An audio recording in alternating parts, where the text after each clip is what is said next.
It is so warm out here. It got up to 90 on my car today. So I'm going to go up here and go ahead and do my porch.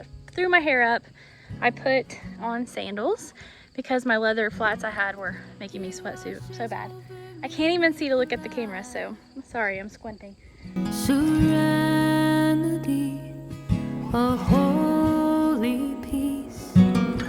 He shows his love is free and wide. But here's my beautiful front porch. We just put this on this year. We just put on the new siding, the white trim, all of that. We still have to pour a sidewalk across the front all the way to the end, and then a slab of concrete by those doors.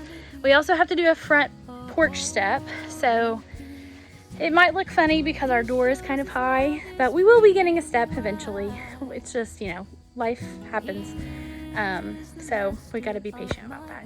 I do have these beautiful flowers that I purchased from some Amish. Oh, wrong way. There you go, Amish. And oh my gosh, I can't do it. These things were beautiful, but the flowers in them died like almost immediately. So they look kind of crummy. Not a big deal. I might just sit the copper colored ferns in there, and I might not even plant them. I might just sit them in there, so we'll see.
Nothing in between.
wasteland.